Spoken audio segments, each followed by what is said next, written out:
I mean, yo, Diddy, you gave me the ooshkash gooshmash. You gave me the ooshkash muaf, the smooshmash. Diddy. Yeah, son. I mean, I want to say this about Soulja Boy. Y'all gotta give him a little bit of latitude because he a victim. And his book been ran through quite a bit. They was playing tapes, and then the owner of the house pulled out Soulja Boy tapes. That's why he's always able to call other on being a swish. Birds of a feather flock together. Jaguar Wright and Orlando Brown are back in the news again, and they just revealed the very long list of DL rappers in the industry who've been getting bent over in exchange for opportunities. It's no secret that half of these rappers like men, and that they only use women as a cover to hide the fact that they're getting clapped. But we didn't know just how many of them were actually doing it until Orlando Brown and Jaguar Wright got to spilling some tea. Jaguar and Orlando have been trying to warn us about all this for a very long time, way before any of the stuff about the industry was even revealed, but folks were too busy calling them crazy to even care. However, with everything we know now, people are revisiting everything they've been saying the past few years, and it looks like they ain't so crazy after all. With the gay rapper. Yeah, man. And gay, not being just full out gay, but hiding it, trying to pretend like he, loves girls and live the rap lifestyle, but really, he's a man fan. In the closet, it's real scary, you know what I'm saying? So we got to get into the seriousness of it, and it's just not fair to, other people. And then that spreads because that girl that you might be fooling might leave you and go find another dude who ain't gay, give him the disease. Now, I'm sure most of y'all have heard the rumors about some of these rappers who be trying to front like straight men when they're actually DL. One of the first people to clock this tea was Wendy Williams, when she accused Diddy of being DL after photos of him getting his shirt pulled down by another man while he was on vacation in Cancun got leaked. Diddy was not happy about her publicizing this, and he immediately got her fired from Hot 97 and banned from ever getting hired at any other radio station in New York. The story about Wendy Williams. She got fired from Hot 97 because she had a picture of Puffy. So if you don't mind, give me the story from your point of view, and what was in the picture? We were in Cancun. For whatever reason, dude was playing with Puff. He went behind him and grabbed his trunks and pulled them down. Some girls that was taking pictures. They took that picture and emailed it back to Wendy Williams. Wendy Williams said she had him in a compromising position and like it was gay, something like that. She was gonna put it out. Wendy had shown people that email. Puff told Hot 97 if they didn't get rid of her before he got back in New York, that they was not gonna get any music from any of his friends, any of the record labels executives that was cool with him. Everybody was gonna boycott their station. We was out in LA for about 3 days before we landed back in New York. Wendy Williams was in the radio station in Philly. She was fired. A very homosexual era of hip hop as well. There was a radio personality once upon a time. Her name was Wendy Williams, and she was practically burned at the stake for talking about such. And now it's all come full circle. There were many situations, none of which to talk about, but there were many situations back in the day in my career, and it's all coming full circle now, so. I don't think Wendy realized it at the time, but she opened the floodgates for people like Orlando and Jaguar Wright to come out and call out other DL rappers in the industry. Things that will make you buckle, bro. They make you buckle, bro. You know what I'm saying? Like, nah, cause man, people done lost their families, bro. People done lost their kids and people. But it gets even worse, because during that same interview, he also put Diddy on blast for hooking up with him and trying to turn him into his little twink when he was still an amateur in the industry. Ooshkash gooshmash. You gave me the ooshkash muaf, the smooshmash. Diddy. Yeah, son. You know what I mean? You gave me the ooshkash muash. I love it, yo. I love it. You gave me the ooshkash muash.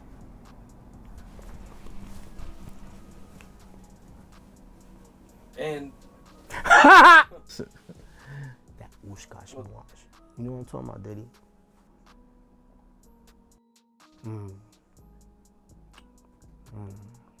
Diddy.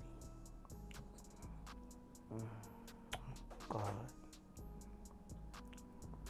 He later appeared in another interview where he name-dropped Usher, Drake, Bow Wow, Busta Rhymes, and of course Diddy as some of the people in the industry that he's slept with. Smashed him? You smashed him when it was girls? I didn't smash anything. So how you know we that? made love.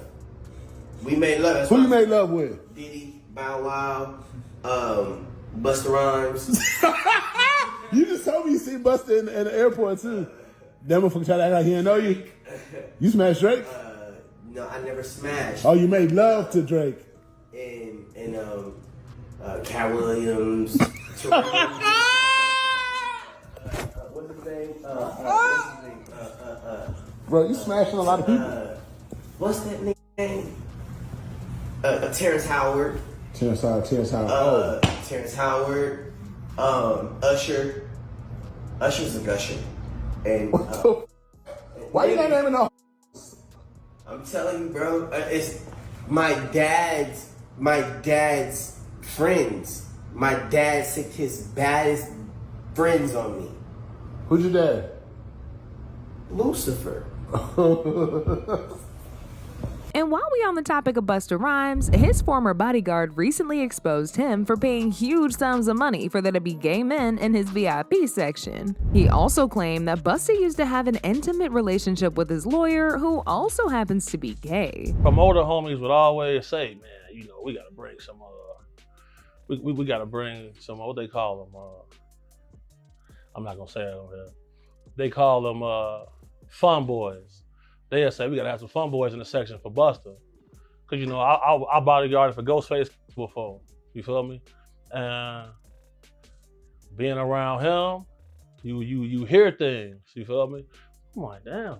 And my auntie like the biggest Busta Rhymes fan, you feel me? Like every cookout she playing it, all his little fast rapping, all of that, him and Craig Mack playing that. Bro, on my soul, I'm out with a group of people. At this time, I was with Don Benjamin. You familiar with him? No, I never heard of him. Model dude, like a model guy. He be doing like some rapping and stuff. His name Don Benjamin. I'm out with Don Benjamin. And the club we ended up going to, Busta Rhymes in there. So it was a little lawyer guy that was with us. And the little lawyer guy we was with, you know, he was a gay dude, super cool, feel me, good guy. Bro, Busta Rhymes wanted him in his section so bad. Like, what? Pulled him to the section, like through the rope, and tucked him off in the corner. So I'm looking like, well, he ain't come with us. Well, I know he was in the little group. So if I go out with somebody, like a group of people, I try to make sure everybody get there together and leave together. No, he stayed with them.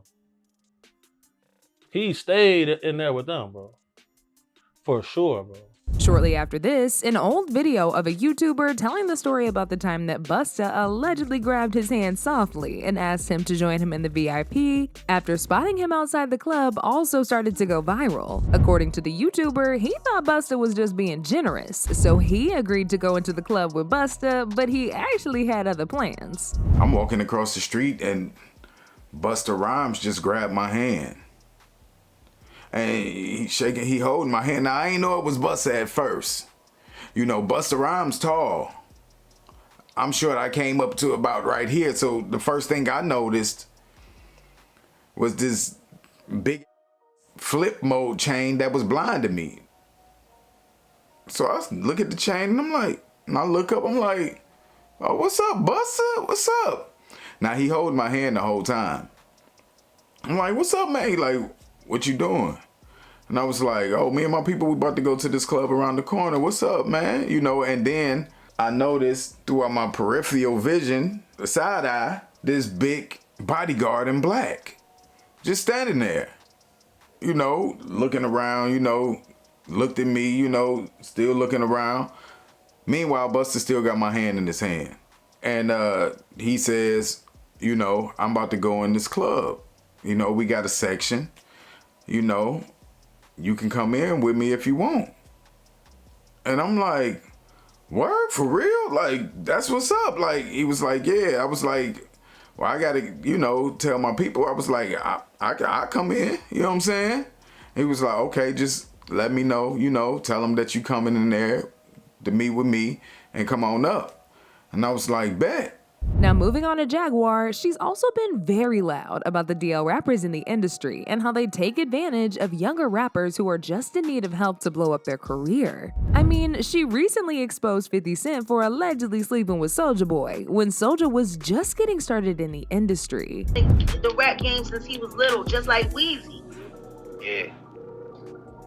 And his been ran through quite a bit. And they caught him naked. Whoever his big daddy was threw him ass naked into the hallway. He was walking around in the hallway holding. Has actually appeared on a magazine cover together. Damn. I know exactly who you're talking about. That's why he's always able to call other on being a swish. Birds of a feather flock together. But it doesn't stop there, because not too long ago, she spilled the tea about how Diddy and Will Smith used to force Meek Mill and Brashear Gray into freak-offs. According to Jaguar, Will pulled Brashear under his circle under the guise of mentorship, only for him to end up forcing Brashear into things he ain't even want to do. She even recalled the time where Brashear was heard screaming at the top of his lungs, running from Will Smith's house. They do weird things in their house, and young men have left their house screaming to get away from them in their mentorship. Meek Mills, Brashear Gray, left that house screaming. August the only one that stayed, and I guess he was really sick. He needed a dog. Now, when it comes to Meek, he got exposed for being fruity not too long ago, when he was incriminated in one of Diddy's lawsuits as one of the people that Diddy slept with. As if things couldn't get any worse for him, an audio of him getting pounded by Diddy also got leaked, and in the audio, you can hear Meek literally screaming for his life. It was disturbing to say the very least. Champagne was spiked, son. Like, all the champagne was spiked. Everybody was passed the out. I don't drink, so I was playing that shit off like I don't drink. I smoke. Like, I smoke and I had my own, but like everybody was passed out. Yo, Diddy had that man in the room. Look, yes, I put my ear to the door and I brought the phone because Diddy started going in overdrive. I ain't know what the was going on, but I just heard balls slapping against cheeks. I heard struggling to take. I heard being like, yeah, daddy, like when he started all that daddy this and daddy that, and then I heard some hollering and struggling, like, yeah, I kept the phone there and I recorded all this because I was like, this Diddy bitch. Everybody kind of knew back in the day that Meek Mills and Puff was a little too friendly. Anytime two rappers or two people in the industry come dressed up alike, on more than one occasion. And do y'all remember that video of Meek in the pool with his back arched as if he was trying to relieve some pain down there while Diddy recorded and called him daddy? Hey, what's up, King Son? Man, you doing it, man. You deserve it, daddy. You putting in that work. Proud of you. I love you. Yeah. Despite it literally being reported at the time that Diddy's ex-bodyguard was behind the tea, Jaguar Wright later came out to reveal that the audio was actually recorded and leaked by Nicki Minaj. Man. And then Milk running around, talking about expensive pain now, in his ass. Wait, this is Philly you're talking about now. Wait a minute, Jack. Meek. Wait a minute. He's a fucking Fruit Loop. He Diddy-fied. This is Philly. He's a deep fried period. He Diddy-fied. He Diddy-fried. He the Diddy do-I-bop. Meek. Real rap. You think that audio that they put out was real? Yeah, that was him. Nicki put that out there. That Nicki recorded that at the freak off in the Calabasas. Man. She been waiting to drop that shit on Meek. Oh, man. She just wasn't going to tell nobody it was Diddy. But now that Diddy out there, why not? So then who's the guy who's claiming he recorded it? Oh, somebody that got paid? Yeah, he said, like, I was standing outside the door. Somebody that got paid. Yeah. But before Jaguar name dropped all these rappers, the one person that has always kept her talking is Diddy. After Diddy successfully managed to shut up Wendy Williams about his DL activities, Jaguar took it upon herself to speak on it, and she literally put her own life at risk by doing this. One of the times she talked about this was when a lawyer who used to work for Diddy told her that she walked in on Christopher Williams giving Diddy a BJ in his office. Jaguar said Diddy knew Christopher was straight, but still forced Christopher to go down on him in exchange for a demo record deal. Williams, I don't know, I guess he wanted to sign. I don't know what happened. But Puff was supposed to be giving him a demo deal, and he gave him a demo deal, and I guess it was supposed to turn into an album deal, which that never happened. But this young woman walked in to get approval on some paperwork. See. And when she walked in, the door wasn't locked, so she didn't think twice about just walking in. And when she walked in, she saw Christopher Williams performing on Puff. Now, from what she said to me, it was disturbing because, you know, they didn't stop. She just walked out, and she just kept her head down at the office the rest of the day, I believe it was. And I don't think it was at the end of business day that day, but I think it was the following day. He came into her office and was like, yeah, so you came in there, so what? What you gonna do? You wanna say something? And she was like, oh no, she was like, I just don't understand why you left the door unlocked. If you were in there doing that, why would you leave the door unlocked? He said, I'll do whatever the I want to do in my building. And I just don't know. He was like, it's power, see? I can make a man, he said, if I can make a man suck my I can make people do anything. There have also been some speculations about Diddy clapping the Game's cheeks after the Game revealed that he and Diddy were supposed to be working on an album together, but instead of being at the studio, Diddy flew him out to different locations around the world for them to party. And guess where they were doing all this partying? Atlanta, of all places. Diddy was taking them on all expense paid shopping sprees and showering them with lavish goodies like fancy washes and blinged out chains. I started kicking it with Diddy, right? I ran around with Diddy for 2 years, damn near. And this Diddy, we never went to the studio one time, but he was like, yo, I with your demo, you know, bad boy, hey, Playboy, hey, here go a watch, Playboy, here go a chain, Playboy. I'm like, yo, we ever gonna rap? Like, nah. Y'all was doing it for 2 years. Yo, but the jet leaves at 5. We going to Miami, Playboy. We going to, you know what I'm saying? We going to New York. We in ATL this weekend, Playboy, pop out. And I was going everywhere with Diddy. Wasn't Puffy interested in working with you also? Yeah, Puff. I was running around with Puff for a minute, but we was just partying, man. Puff liked to party, so that's basically all we did. I think the few times I was running around with D-Mac and Puff, we just did a bunch of partying. We might have went to the studio once or twice, but I didn't get to record nothing. I was just, you know. Okay, but I mean, Puffy was a huge deal back then. Still a huge deal. I mean, he's still a huge deal, but he's not doing music anymore, right, is what I'm saying. Back then, Bad Boy was on fire, and he's running around with you. And, you know, Puffy's a busy guy. I was running around with him. Yeah. You were running around with him. Right. Was he talking about signing you, or what exactly happened? Nah, Puff he wanted to sign me. He just, you know, he was moving around. Like, he had the restaurant Justin's in Atlanta, so we was in and out of that. A lot of parties in Atlanta with him and V. And, you know, Big Wolf and, you know, Fab and Jeezy was just, you know, I mean, Fab was already on. Jeezy was coming of age.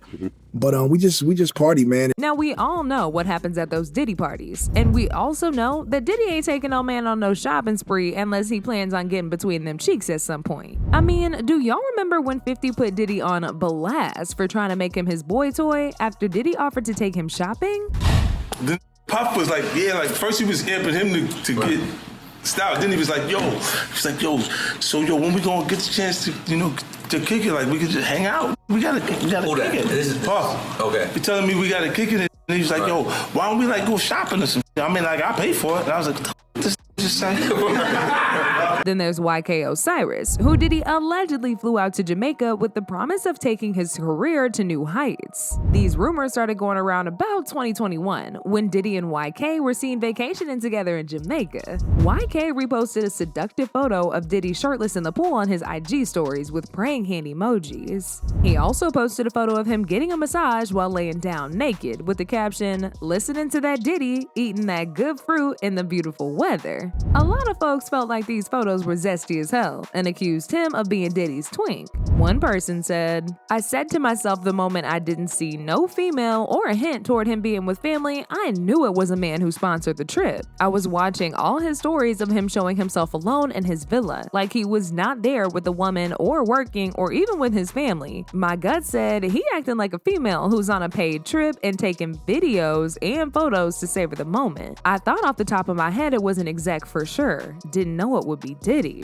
What made this whole link between him and Diddy even more suspicious is that at some point before the trip, there were rumors of him getting dropped from his label and going broke. At some point, he even sold all his expensive cars so he could stay afloat. There was no way he could afford that trip unless someone was sponsoring him. Yes, man, I sold my Lamborghini, I sold my Rolls Royce, I sold my Cadillacs. Yes, sirski. I ain't gonna lie. This thing humble yourself. I ain't gonna cap to you. I got a floss for you niggas, bro. Nigga already got it. I ain't got a floss for you niggas, man. If y'all gonna think what y'all wanna think. If I do got it, don't got it. Y'all gonna think what y'all wanna think. I love this Honda. Shit, I ain't riding no Lamborghini. I got a floss for you. That's what's wrong with you. Y'all feel like y'all got a floss for the Instagram, man. F them, man. Y'all don't floss for no dumb Instagram. They gonna think what the fuck they wanna think. Lie. I had to sit back, I had to relax and look at the world like, Osiris, you forgot who the fuck you are. You forgot where the fuck you came from. Fuck a Lambo, fuck a Rolls Royce. Remember where you came from. Don't get lost in the sauce. Get this music, drop this music, and get this internet. YK's baby mama made things even worse for him when she revealed on her IG stories that she broke up with him after she got him in bed with a man. She said, "Stop asking me what happened with my baby daddy. I caught him with a man, okay?" Now, don't get it twisted, y'all. Ain't nobody bashing Diddy or any of these rappers for being gay. The only reason why people bring all these things up and put them on blast is because they're constantly their power by forcing young boys to join in on these freak-offs against their will. It's one thing for them to have a preference, but it's another thing to use your money and power to emasculate other people and demand for intimate favors that you know they'll never give consensually. As usual, people had their own thoughts about this. Like this person who said, "Diddy, what goes around must comes back around. What goes up must come down. What's done in the dark, trust me, it will come to that light, and what don't come out in the wash, it will come out in the rinse." Okay, preacher, you better preach. Another person said, "Orlando was hurt badly as a kid. He has the panda eyes, way back when he was on Family Matters. But now I want to know your thoughts. What do y'all think about Orlando and Jaguar Wright exposing all the DL rappers? And do y'all think Diddy is the pioneer of all these DL activities in the industry? Y'all been knew what to do. Let me know your thoughts in the comment section down below. And don't forget to click here to watch this other very messy video.